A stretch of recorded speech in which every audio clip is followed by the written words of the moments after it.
তো আশা করি সকলেই ভালো আছো। তো তোমরা অন স্ক্রিনে এখানে দেখতেই পাচ্ছ যে জিডিএস 2024-এর কাট অফ কত হতে পারে আজকে আমরা বলবো, এই সম্পর্কে বলবো। এবং সাথে সাথে এখানে দেখতে পাচ্ছ তোমরা এখানে, ঠিক আছে। এবং সাথে সাথে আমরা বলবো যে মেরিট লিস্ট কবে প্রকাশিত হবে এবং কটা মেরিট লিস্ট আসতে পারে, এবং ফোনেও কীভাবে দেখবে, ফোন থেকে তোমরা কীভাবে মেরিট লিস্ট দেখবে। এবং দেখো এখানে একটা আমি কাট অফ তৈরি করেছি যে ইউআরদের জন্য 80%, ওবিসিদের জন্য 70% এবং এসসি এসটি 65% এবং পিডব্লিউএস 62%-এও পেয়ে যাচ্ছে, ঠিক আছে। সো দেখো, এবং প্রথম মেরিট লিস্ট কয়বার হবে এটা আমি বলবো, ঠিক আছে। কিন্তু ভিডিওটা প্রথম থেকে শেষ পর্যন্ত মন দিয়ে দেখতে হবে, তাহলে কিন্তু তোমরা বুঝতে পারবে যে কাট অফটা কত হতে পারে।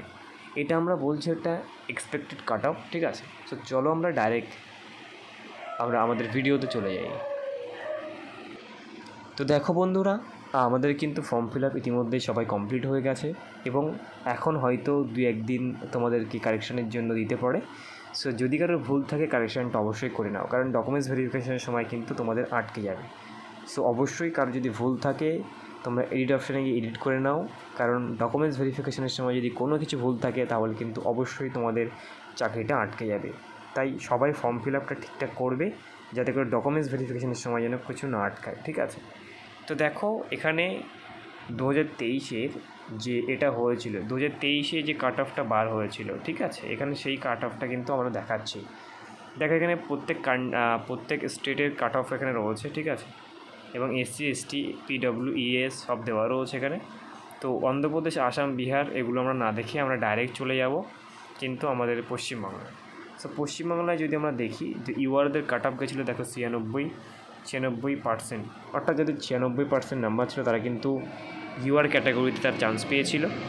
এবং যদি আমরা দেখি তোমার ওবিসিদের, ঠিক আছে, তো ওবিসিদের যদি আমরা দেখি তাহলে ওরা কিন্তু পেয়েছিল তোমার, ওবিসি না, এটা হচ্ছে এসসিতে যারা পেয়েছিল তাদের 93% ছিল, এসটি যাদের ছিল তারা হচ্ছে 88% ছিল, এবং ওবিসিদের জন্য ছিল 95, ঠিক আছে। এবং তোমার ইডব্লিউএস যারা ছিল তাদের জন্য ছিল 90, এবং যারা পিডব্লিউ তাদের জন্য 95। এই নাম্বার থাকলে কিন্তু তোমরা এখানে চাকরি পেতে পারো, ঠিক আছে। এটা তো আমরা বললাম ওয়েস্ট বেঙ্গলে। এবং এবারে আসি Bharat post GDS cut off 2024। দেখো এখানে বলছে যে কী দ্বারা কিন্তু কাট অফটা হয়, প্রতি রাজ্যে এবং বিভাগে উপলব্ধ শূন্যপদগুলির সংখ্যা, মোট সংখ্যা। দেখো এখানে বলছে যে কাট অফটা কেমনভাবে হয়, তুমি যে বিভাগে, অর্থাৎ তুমি যে বিভাগে আবেদন করছো, দুটো বিভাগ থাকে, সেই বিভাগে কতজন আবেদন করেছে, ঠিক আছে। সেই তুমি যে পোস্ট অফিসে, তুমি যে ডিভিশনে আবেদন করেছো, ঠিক আছে, মানে তুমি যে তোমার গ্রামে আবেদন করেছো যে পোস্ট অফিসে, সেই পোস্ট অফিসে দেখতে হবে যে কতজন আবেদন করেছে, ঠিক আছে। তার উপরে ভিত্তি করে কিন্তু কাট অফ হবে। দ্বিতীয় নম্বরে দেখো এখানে জিডিএস পোস্টের জন্য আবেদনকারীর প্রার্থীর সংখ্যা। হ্যাঁ, এখানে কিন্তু আগে দেখতে হবে যে শূন্য পদ কটি রয়েছে এবং প্রার্থীর সংখ্যা কত, এই দিক দিয়ে কিন্তু বিচার করা হবে যে কাট অফটা কীভাবে হবে, ঠিক আছে। তো প্রথমে শূন্যপদ দেখছি, যদি 10টা শূন্যপদ থাকে একটা যদি 5টা শূন্যপদ থাকে একটা আমাদের পোস্ট অফিসে, আমাদের গ্রামের পোস্ট অফিসে, তাহলে দেখতে হবে সেখানে কতজন আবেদন করেছে এবং প্রত্যেকের নাম্বার কেমন, ঠিক আছে।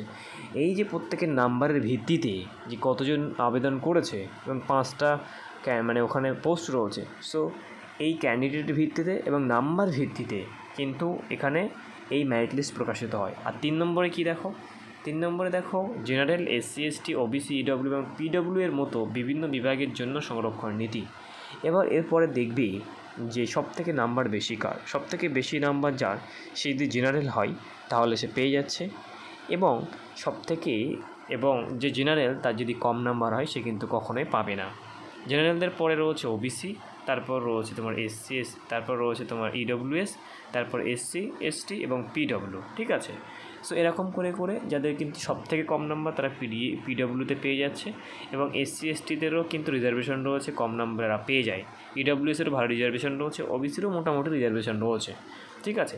তো প্রথমে তো আমরা বললাম 1 নম্বর, 2 নম্বর, 3 নম্বর হচ্ছে ক্যাটাগরি। 4 নম্বর আসছে 10তম শ্রেণীর পরীক্ষার প্রার্থীর প্রাপ্ত নাম্বার, ঠিক আছে। তুমি যে মাধ্যমিকে কত নাম্বার পেয়েছো তার উপরে ভিত্তি করেই কিন্তু তোমার মেরিট লিস্টে প্রকাশিত হবে। তোমার নাম্বার যদি বেশি থাকে তাহলে কিন্তু তুমি তো অবশ্যই চান্স পাচ্ছ, এবং তুমি যদি ওবিসি মানে ওবিসি এসটি এসসি বা রিজার্ভেশন থাকে তাহলে তুমি তো অবশ্যই মানে ফার্স্টের দিকে থাকছো। এবং তোমাকে দেখতে হবে যে ক্যান্ডিডেট কটা, মোট শূন্যপদ কত রয়েছে এবং ক্যান্ডিডেট কটা এখানে আবেদন করেছে, এটা কিন্তু দেখতে হবে, ঠিক আছে। এই চারটে কিন্তু খুবই ইম্পর্টেন্ট সিলেকশন প্রসেসের ক্ষেত্রে। এই দেখতে পাচ্ছ তোমরা এখানে এই চারটে, ঠিক আছে। উচ্চ মাধ্যমিকের নাম্বার এবং এসসি এসটি ওবিসি সংরক্ষণ এটা, এবং জিডিএসের পোস্টের কতজন আবেদন করেছে, ঠিক আছে, এবং কতটা হচ্ছে ভ্যাকান্সি রয়েছে ওই পদে, ঠিক আছে। সো এবারে আমরা বলবো যে 2024 কেমন কাট অফ আসতে পারে। সো এখানে একটা আমরা আমাদের আমাদের এক্সপেক্টেড কাট অফ কিন্তু আমরা এখানে দিয়েছি।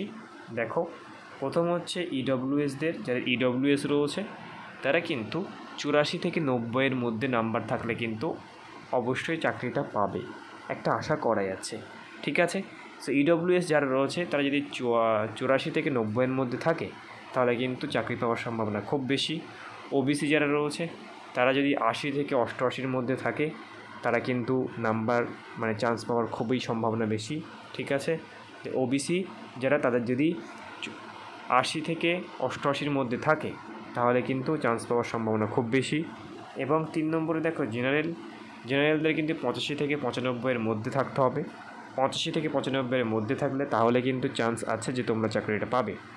আর যদি এর কমে থাকে, 85-এর কমে থাকে, তাহলে কিন্তু কোনো সম্ভাবনা নেই। জেনারেলদের বলছি, জেনারেল।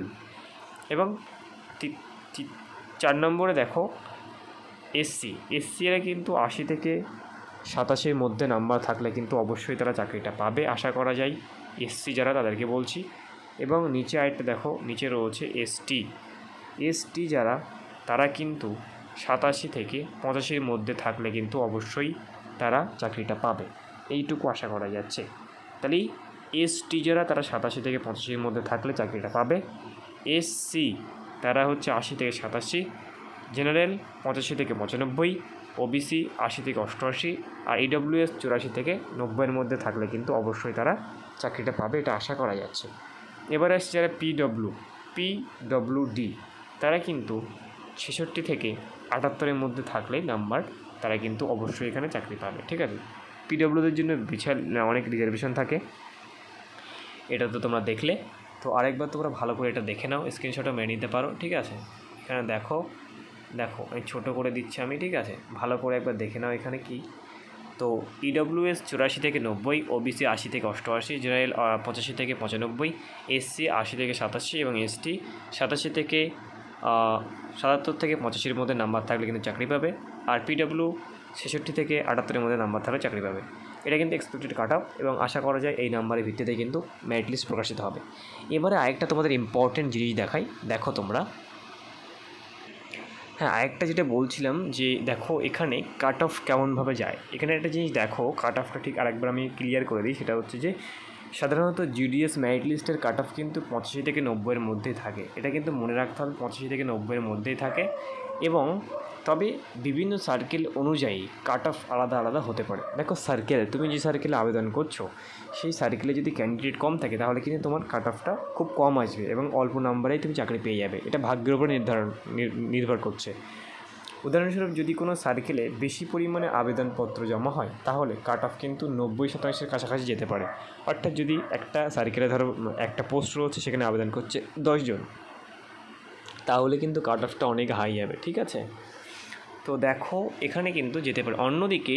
অন্যদিকে এখানে বলা হচ্ছে যে সার্কেলে কম পরিমাণে আবেদনপত্র জমা হয় তাহলে কিন্তু কাট অফ 80%-এর মধ্যে অথবা তার কমও হতে পারে। তাহলে এখানে মনে রাখতে হবে, যদি ক্যান্ডিডেট কম আবেদন করে তাহলে কাট অফ কিন্তু খুব কম যাবে এবং 80-র কাছাকাছি কাট অফ থাকবে।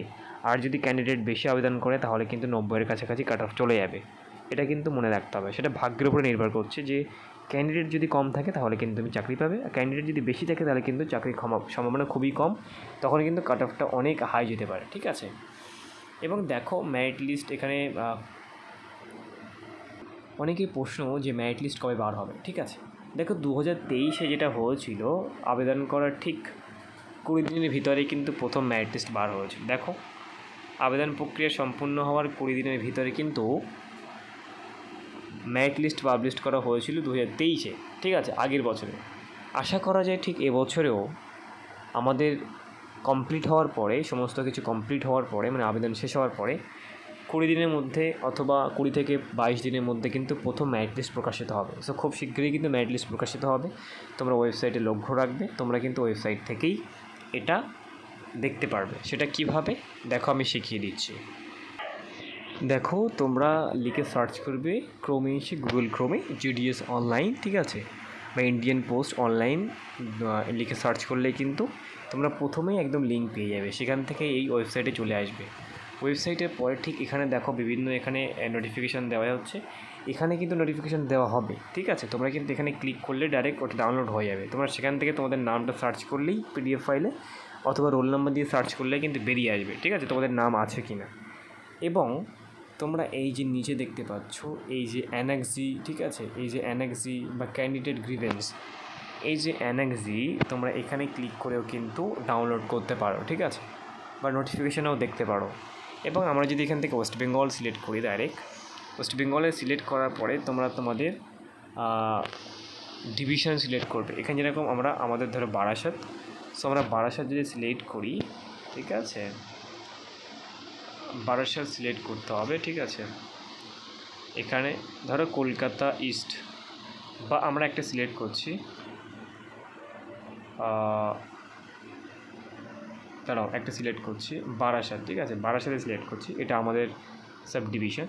সো এখানে সিলেক্ট করার পরে কিন্তু তোমরা এখানে একটা পেয়ে যাবে, ঠিক আছে। তো এখানে তোমরা করতে হবে না, ডাইরেক্ট কিন্তু ওখানে তোমরা পেয়ে যাচ্ছ একদম। এখানে এই যে অ্যানেক্সিতে পেয়ে যাবে, নোটিফিকেশানে পেয়ে যাবে, এবং একদম প্রথমেই এখানে লেখা থাকবে এই জায়গাটায়, ঠিক আছে, এই জায়গাটায়। এখন এডিট অ্যাপ্লিকেশন চলছে, তোমরা কিন্তু যারা এডিট করতে পারো না তারা কিন্তু এডিট করে নেবে। 6 তারিখ থেকে 8 তারিখ পর্যন্ত টাইম, ঠিক আছে। সো এডিট চলছে, তোমরা কিন্তু যাদের প্রবলেম অবশ্যই এডিটটা করে নেবে। এখান থেকে ক্লিক করে তোমরা এডিট করতে পারবে, ঠিক আছে। কারণ এডিট না করলে কিন্তু পরে যখন ভেরিফিকেশন হবে তখন কিন্তু তোমরা প্রবলেমে পড়ে যাবে, ঠিক আছে, তোমাদের কিন্তু সিলেকশন হবে না, ঠিক আছে। সুতরাং 8 তারিখ পর্যন্ত ভেরিফিকেশন এডিট করা হচ্ছে, তোমরা কিন্তু অবশ্যই এডিট করে নেবে, ঠিক আছে। এডিট করা কমপ্লিট হয়ে গেলে কিন্তু ঠিক 20 দিনের মাথা দেখবে প্রথম মেরিট লিস্ট বার হবে, এবং এখানে জল করবে, তোমরা এখান থেকে ক্লিক করে কিন্তু ডাউনলোড করতে পারবে। সো ভিডিওটি কেমন লেগেছে অবশ্যই জানাবে, আর কারা কারা আবেদন করেছে কমেন্টে জানাবে। সো দেখা হচ্ছে নেক্সট ভিডিওতে। সকলে ভালো থাকবে, টাটা, বাই বাই।